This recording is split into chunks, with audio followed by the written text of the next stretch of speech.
which will be on your cards. Those of you who are new, look for your card. Many things are on here. And we will begin with our first song. Let's rise and sing, "Let There Be Peace on Earth." And let's sing it like we hear it in our heart.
Thank you. We can be seated. I welcome us all to Lake Superior Interfaith Community Church this morning with sunshine. We are grateful to be together. And now, our invocation. Thank you, Creator Source, Mother, Father, God, for bringing us all together. And as we come together, we open our hearts in gratitude for this space, for this opportunity for friendship and our connection to Spirit. And with this, we say thank you. Thank you. Gratitude. And now as well, I will read our intention, which says a lot about how we do things. We are fortunate to have a variety of speakers for Sunday services. By using guest speakers, we gain wisdom from those who share. This is a church where we can worship the God of our own understanding, a place to experience joy and be uplifted, a place where we can gain strength and inspiration to share with all we meet throughout the coming week. We invite all of us to join in this celebration of life, to nourish our spirits and to enjoy the company of each other. Amen.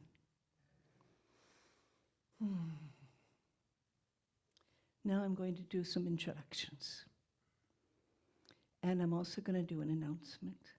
And the announcement's going to come first because we're sliding it into the service. But it's a beautiful announcement that this Friday, the 9th, is our Valentine's dinner. And it's our very first round of having a new kind of fundraiser. The rummage sale and the book sale that we depended on for many, many years have melted away in the culture. And so we ask you to come talk to any member of the board, or there's a sign-up sheet downstairs on the welcome table, and please consider if you want to join us. It's a $22 fee or more for the fundraiser, and you will be fed at least half of that money.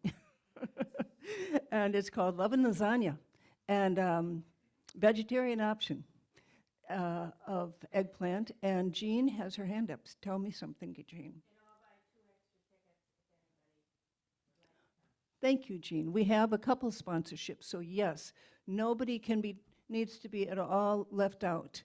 If you wish to come, please come.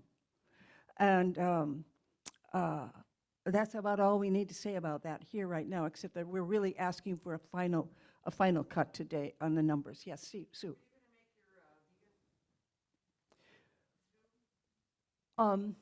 Yes, we do have a vegan, sugar-free, gluten-free option for people if they wish that.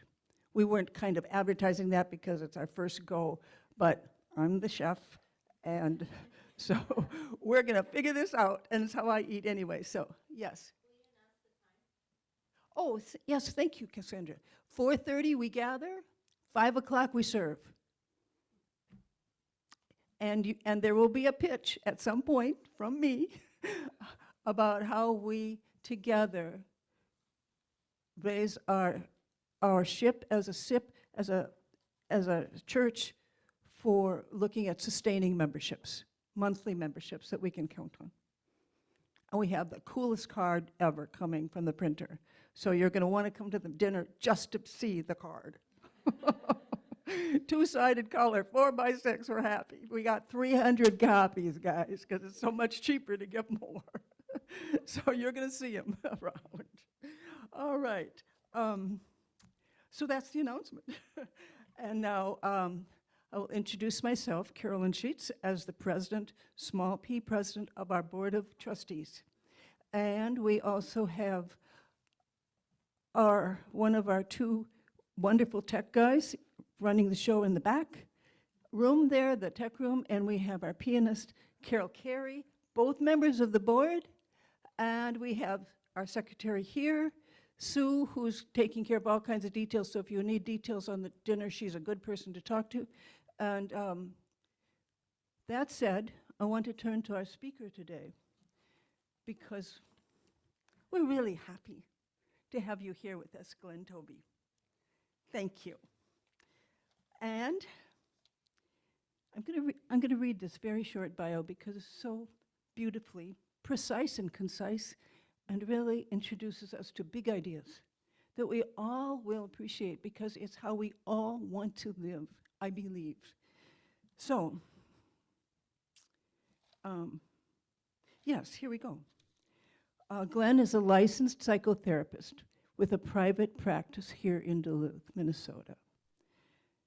And he has studied and practiced Spring Forest Qigong for about 20 years and was designated a Qigong master almost 7 years ago, 2016, by Grandmaster Chun Yi Lin. And it's a very special deal. And then and he has woven, here's the part that I think we all can aspire to and embrace already in what we already know and do. He has woven an appreciation of Western medicine, psychological theory, and practice, okay, and perspective. Woven an appreciation of Western medicine, psychological theory, and perspectives. Okay, that's really big right there. My dad was a doc. He wouldn't agree with everything, and he and I would disagree on some of the things we think today.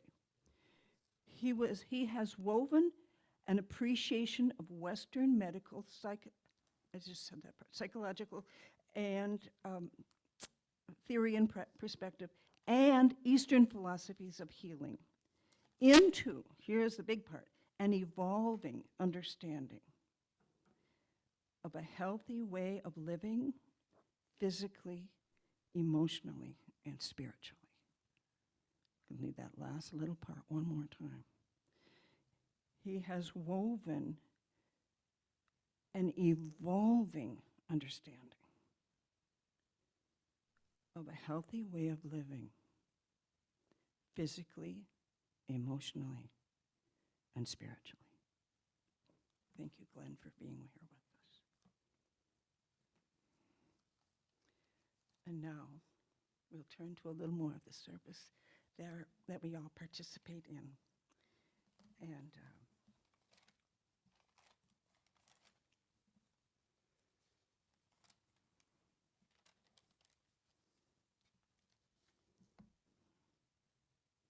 We're going to read our principles, people. Find your half sheet. Soon this will be on a new laminate too. And we're going to stand and read these together, please. We believe God is the eternal source and creator of all and is present in everything. Our eternal soul, endowed with free will, grows through many lifetimes. Communication occurs between the physical and spiritual worlds. Prayer and meditation, our connection to the divine. All healing comes from source. Seeking this for ourselves and compassion for others' suffering is the highest priority. Because we are all one, what we do unto others, we do unto ourselves. The choice of love is always open for every soul. Living these principles leads us to grow in divine love. And now on your card, while we still stand, find the affirmation. It's on the lower side, on one of the sides. Church affirmation, okay? We'll read this together. We totally accept the belief that God is in charge of the affairs and direction of Lake Superior Interfaith Community Church. We know that as our thoughts of trust and joyful anticipation join in harmony with the thoughts of all members of this fellowship, we attract the right ministerial leadership to our spiritual community, and we are grateful. And now we will turn to a hymn. Number 3. Oh, 74. No. In the garden. What number is that? 89. Oh, 89. It didn't make it to the, oh, there it is. 74 is reversed. 74 is coming in bit. All right, my people, 89.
And we may be seated, please. Thank you. And we're going to turn now to our healing bowl, which collects prayers through intention all week long. Whenever we want to send a prayer to it, place a prayer, It's live all the time, and yet you can also put a note on a piece of paper and let it collect in the prayer bowl. We will renew it next January 1st or so, like we did this year. Now, I wonder who has any prayers they would like us to share in. I'm going to be a microphone hog. I have two. First of all, for my dear lovely sister who is going to start chemo tomorrow. She had a port put in, which is kind of nice. I hate needles personally.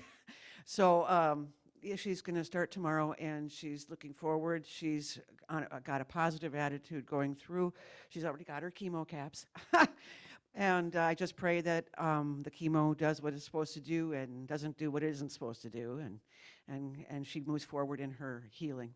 The second is for our lovely Lita. She is suffering from pain in her head from an old car accident that she was in, and she really desperately needs our prayers to make it all better. Whatever's going on up there, she needs our help.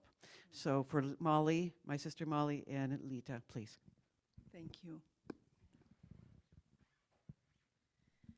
This is a prayer for the nephew of my guitar instructor, Tom O'Hara. He was run over by an 83-year-old man who was on the news. He is now in jail. And he just got out of ICU. They're worried about brain damage. It's just, it's for, his name is Raymond, and he's a nephew of my guitar instructor, Tom O'Hara. And I never met him or anything. This is a young man, and the whole family needs our prayers because it's absolutely devastating what they're dealing with. So, thank you.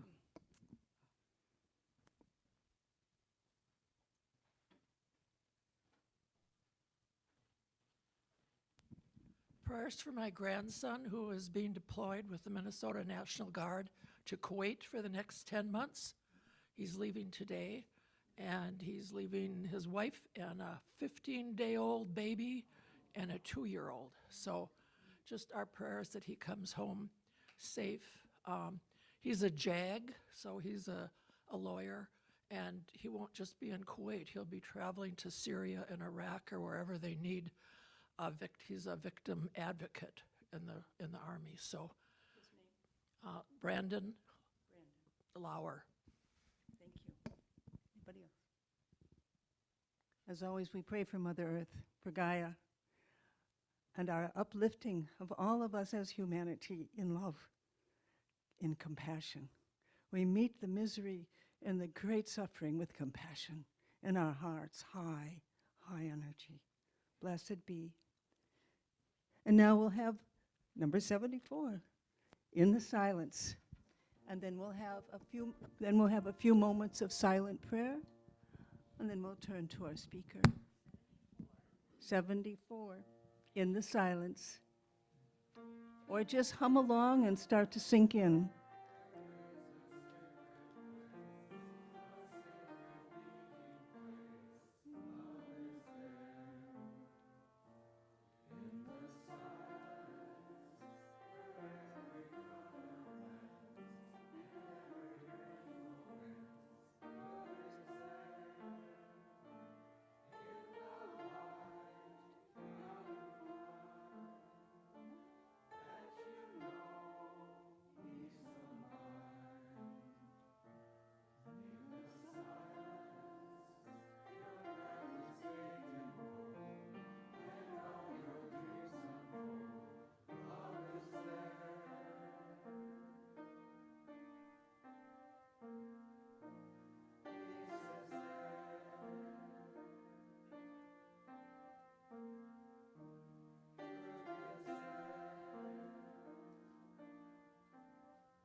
Amen.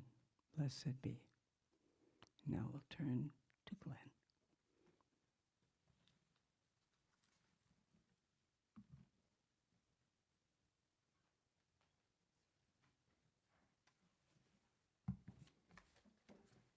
Hello. About 30 years ago, my wife and I first came here with our 3-year-old. That's when I met Jerry Quacco. And then there was an event in the downstairs community room, and my 3-year-old was wearing a cowboy hat with frills on it and a cowboy skirt, and she sang "Home, Home on the Range."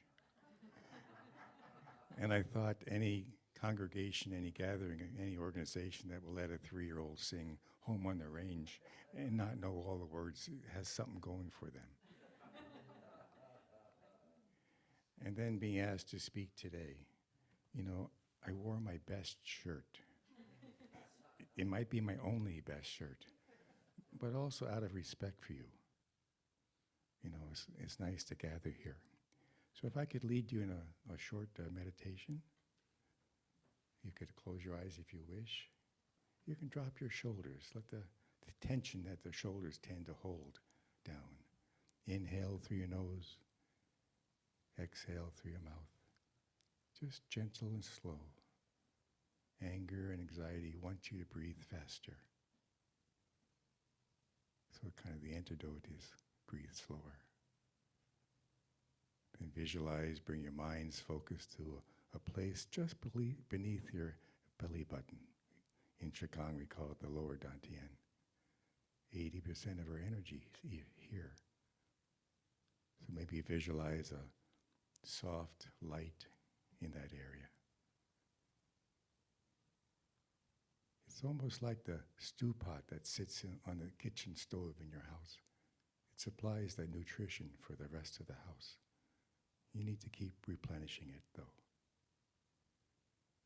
And gently, in your mind, move that soft light to the middle of your chest, in your heart area. See the red light in that area. This is where our spirit lives. So any sadnesses or traumas or experiences that frighten our spirit kind of leaves. The spirit says, "Oh, it's hard to live here in this heart." So how do we help that heart to be such a loving place so that the spirit has a place to do its work? See that red light going out into streams of joy and love that connect with all of us in this room.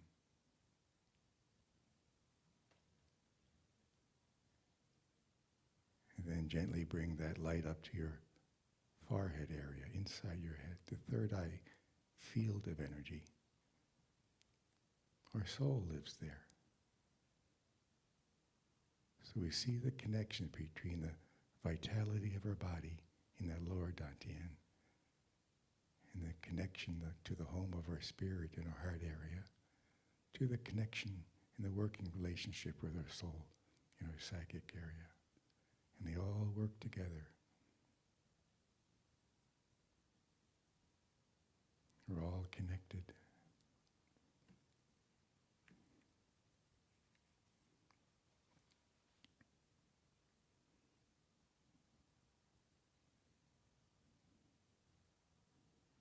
Then gently bring that light down from the head area to your heart area. Seeing that beautiful red light. Then bring that beautiful red light down to our lower dantian. See that beautiful soft light there.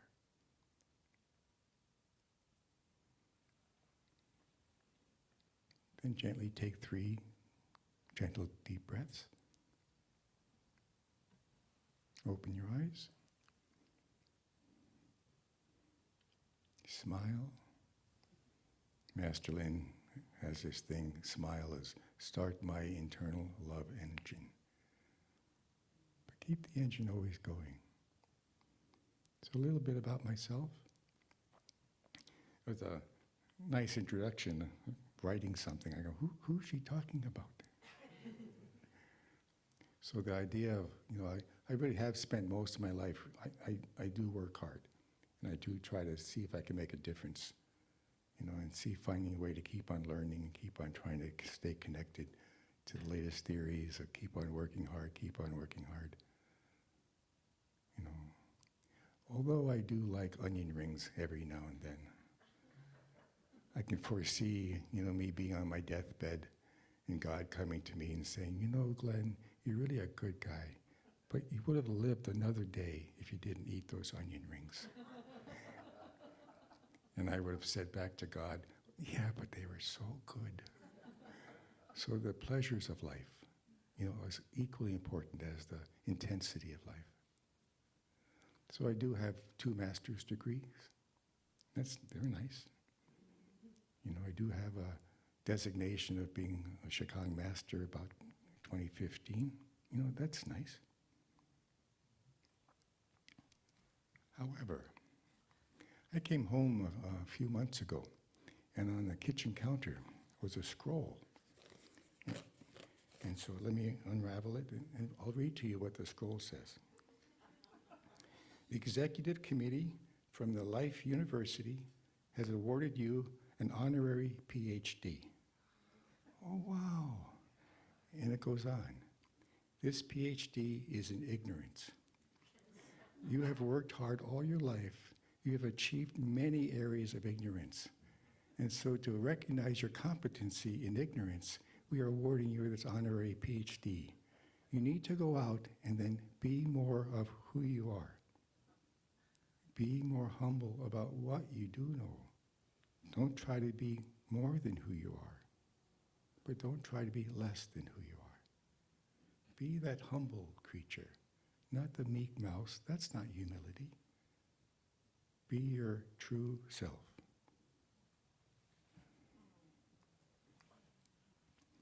So Shikang deals a lot with purpose. So a little story from Alice in Wonderland. Alice comes to the fork in the road, and here's a Cheshire cat sitting there. And Alice asks the cat, which road should I take, this one or this one? And then the cat says, if you don't know where you're going, it doesn't matter what you take. So the idea of purpose, the idea of like following something that leads you is really an important thing. So in 2003, I got diagnosed with cancer. So all my life I've been pounding and angry at stuff, and let's change the world, and let's protest, and let's get out there, let's organize, and let's, so the intensity of my life was, I work with street kids, and I work with homeless kids, and I worked. Then my dad died in '93, and I needed to move my mom to live with Katrina and I, my wife and I. She wasn't going to make it. Was not competent to take care of her own life, the other people's lives, especially hers, now that Dad has passed on. So here she comes to live with us. Wasn't a good time. But for 7 years, we took care of her. The daily medications, the daily care. So I gave up, kind of eating. I kind of gave up sleeping. I kind of gave up exercising. I kind of gave up what? Everything. So here's what I know now that I didn't know then. I didn't realize the anger that I had, that hum of anger that I had in me to change the world, or the anger about giving up so much, so to speak, affects my liver. I didn't realize that the anxiety I had about what's going on and where's the money and what's going to happen. I didn't know that the anxiety would affect the way my liver functions. I didn't know that then. So I kept on being angry. I kept on being anxious. I didn't know when I was thinking too much and over-worrying and overthinking that would affect my digestive system and how it functions. I didn't know that. I didn't know that when I held that sadness in me, when I didn't grieve for my dad. But I didn't grieve for the world either. So all that sadness going on, I didn't know that it would affect my lungs. I didn't know that then. I know that now.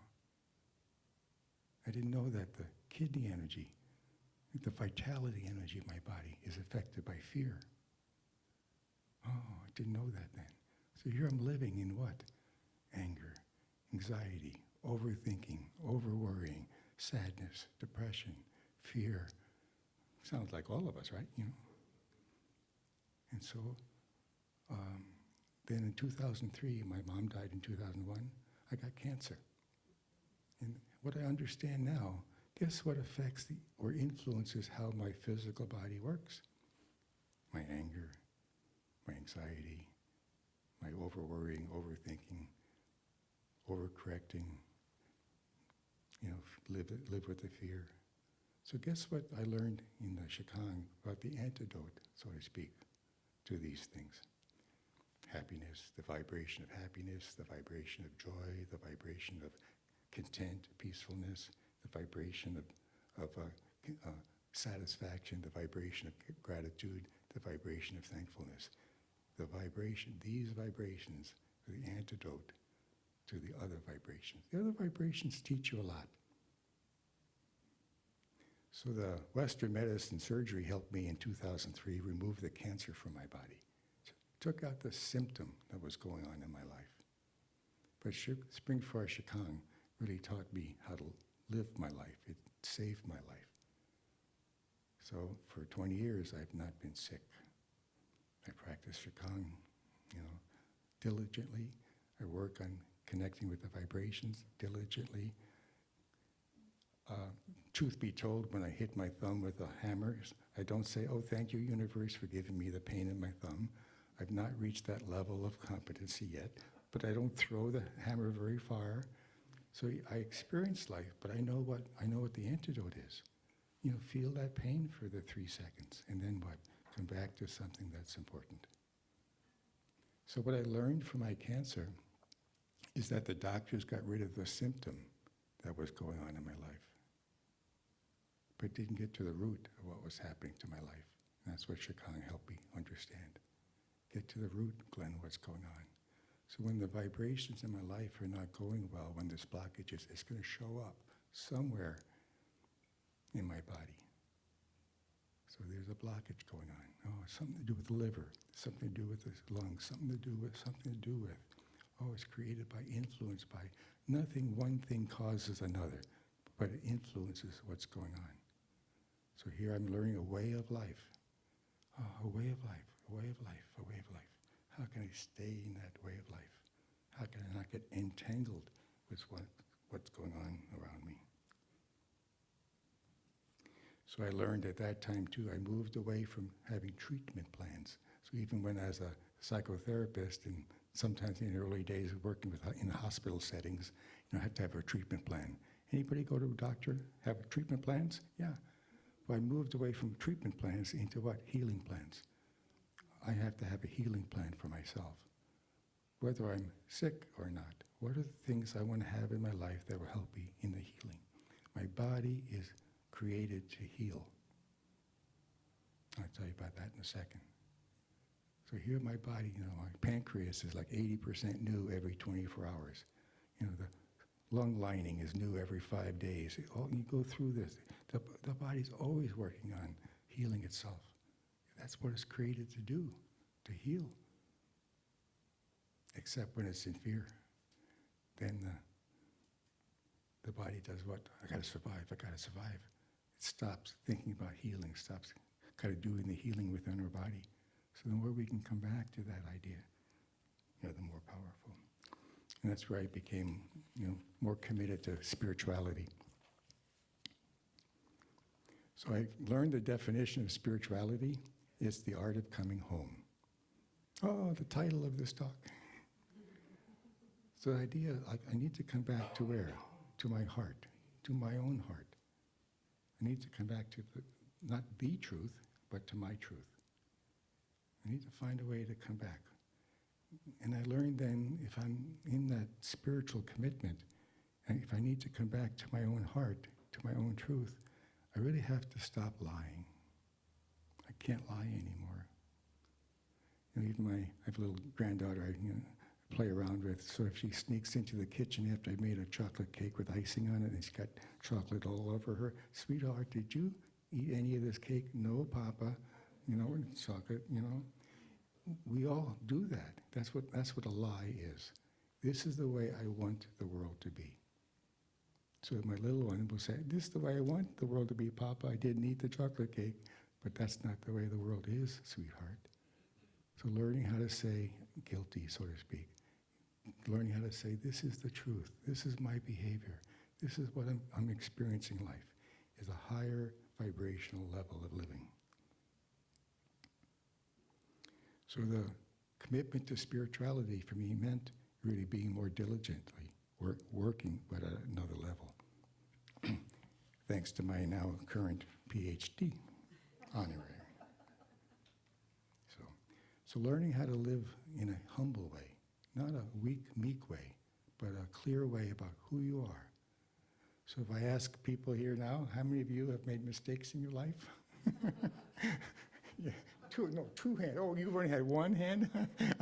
I was like, we have two hands in life. Of course, you know. If I said, how many of you have made stupid decisions? Yeah. If I say, how many of you are stupid? No, none of you.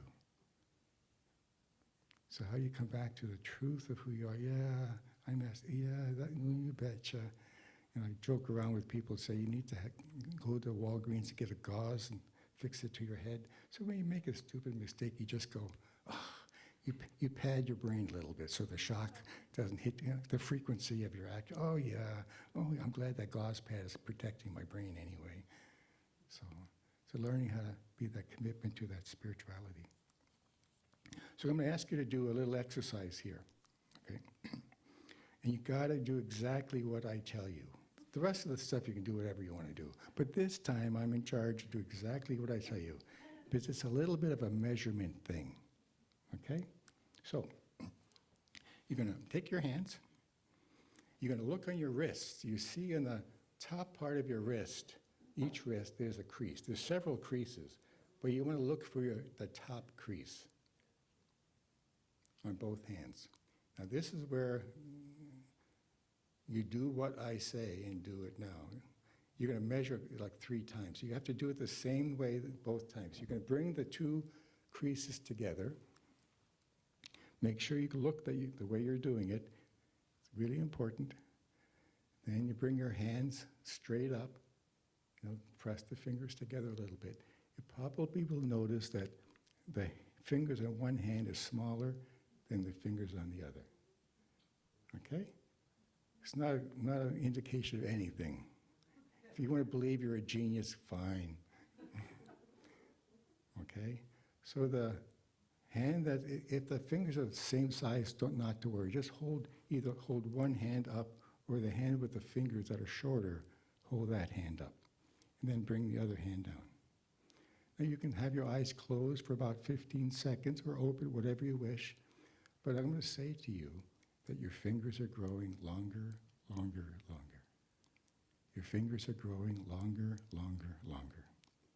Your fingers are growing longer, longer, longer. Your fingers are growing longer, longer, longer. Your fingers are growing longer, longer, longer. Okay, open your eyes if they're closed. Come back, measure the hands the same way you did before. Bring those 2 creases together. Bring those fingers straight up.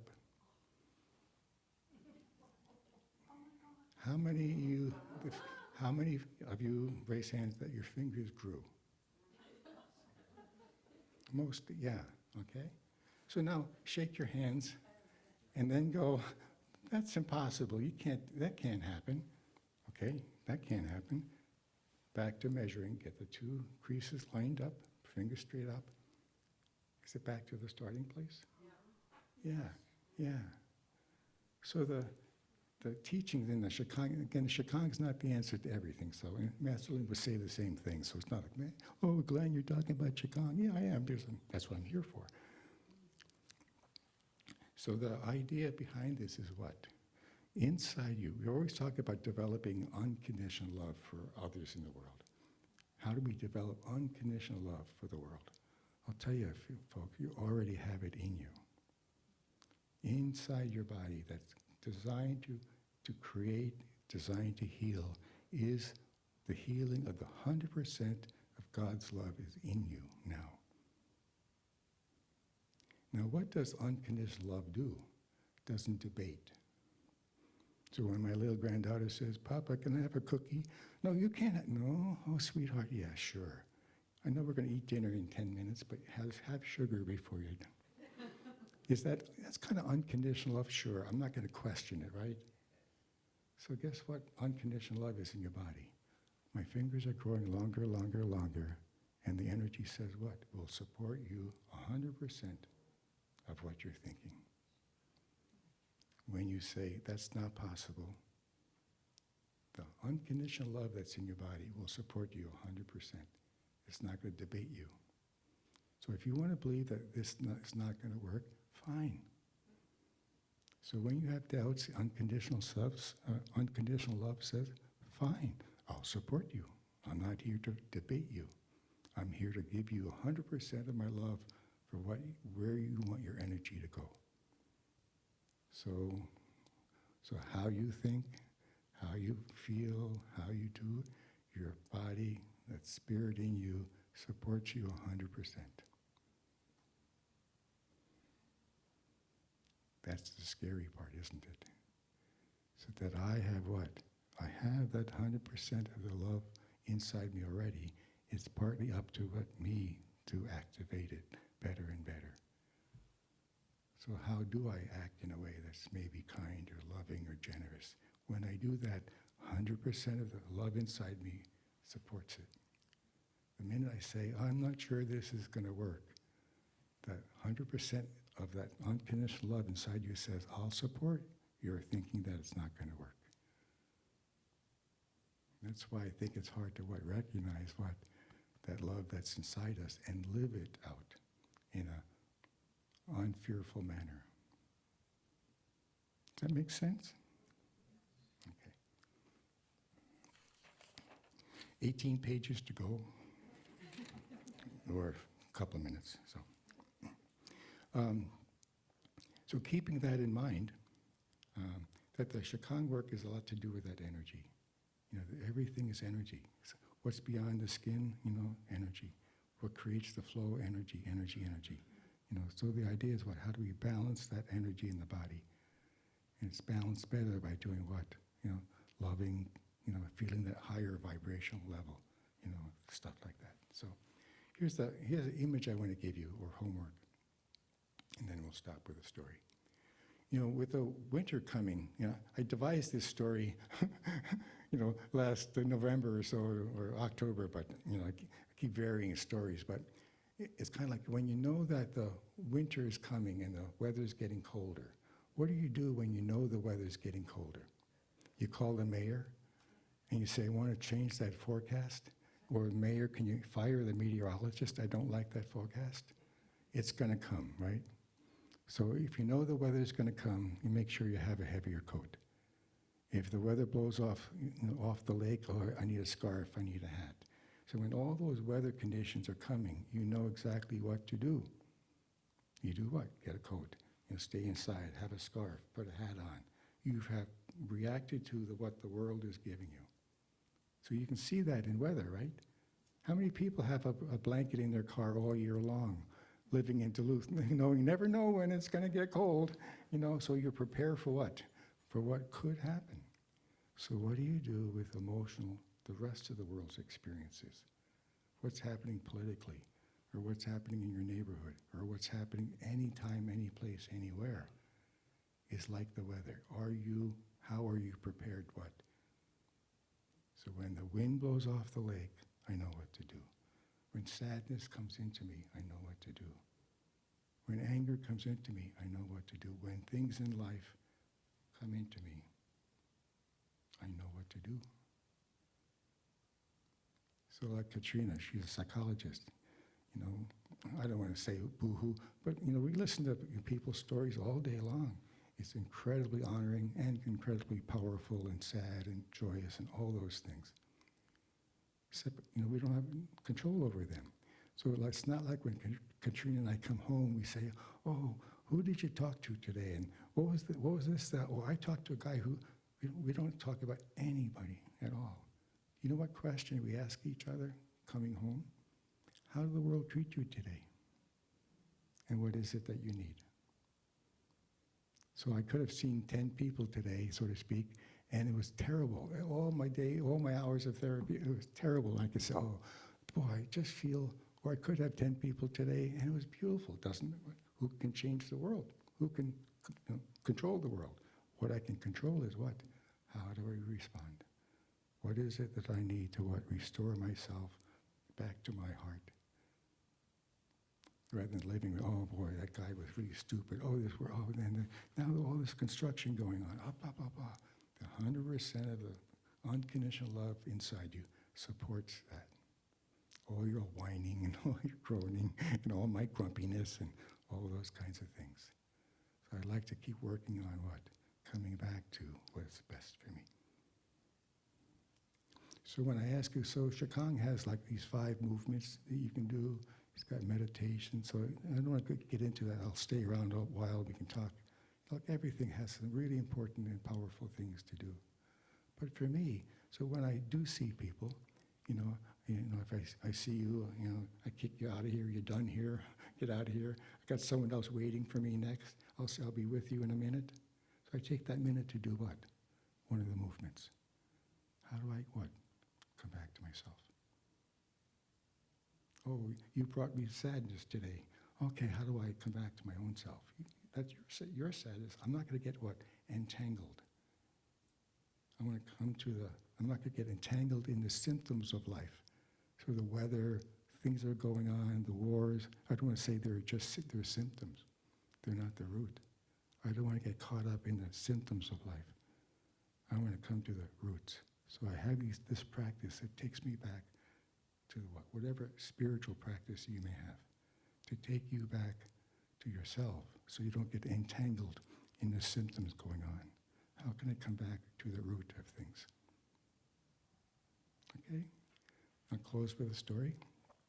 So I was alluding to this little monster, delightful little sweet thing. My granddaughter I have a lot of contact with. In fact, her birthday is Monday. She's 8. So I picked her up from school several months ago, and got the backpack. We come in and she goes off to the room to kind of get ready to play. And I'm in the kitchen. I open up her backpack and there's a folder from the teacher. And I take out some of the worksheets and I look at the math, go, just not to, judge it. Oh, just to see, is she getting it? Is it? Then I see at the top of the paper, an A+.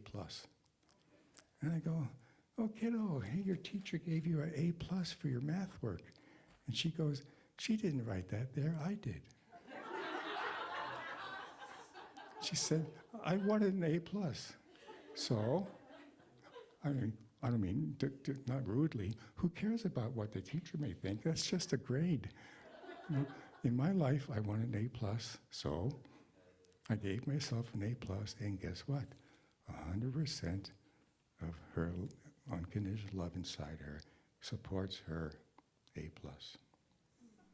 So if you'd like an A+ in your life, just write at the top of the table.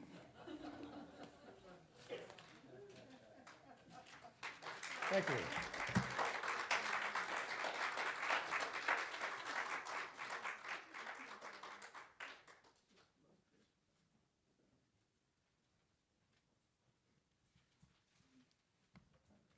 We all get an A+. And now, is there another song that we can sing? Oh, why don't we just wait on that? I see it's a good time for us to have our offering. Yes. So may some people please bring it forward. 'Cause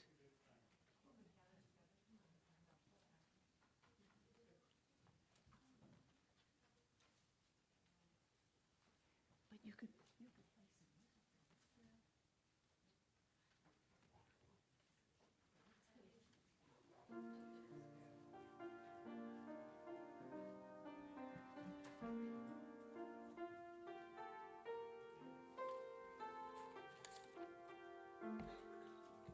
Oh, Jerry. Jerry.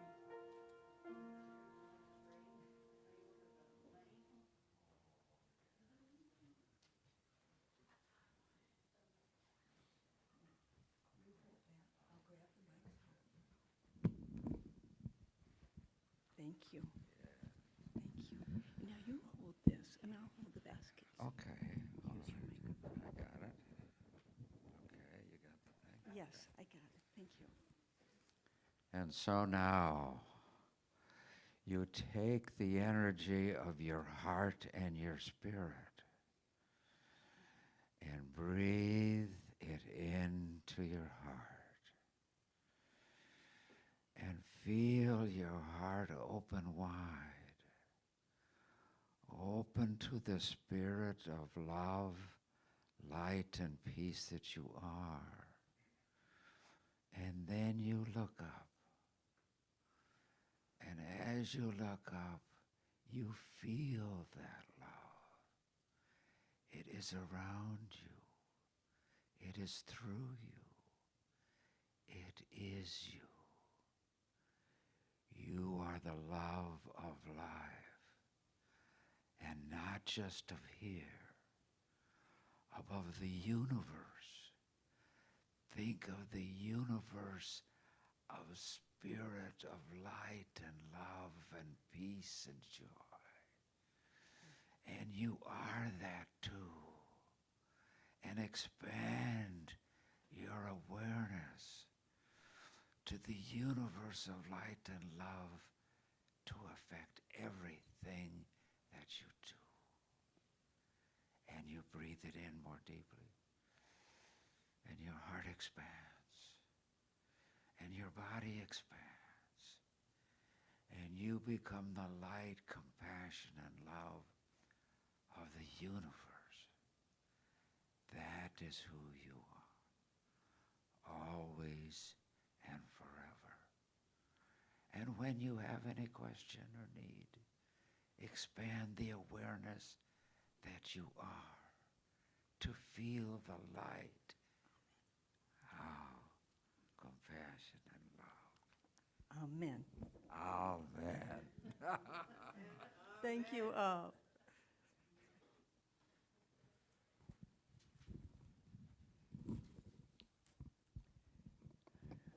And now, let us stand for the benediction and join ourselves in the circle in front. And as you know, our benediction comes from Gary Bohlauer. Give us this day our daily journey, the steps that take us into the world and bring us back home. Lure of adventure, comfort of rest, round and round in the holy pattern of heaven and flesh. Blessed be. Thank you all. May we stand together in our circle. And if you don't know the last song, we've changed a few words, but it's here on the card. You can bring it into the circle with you.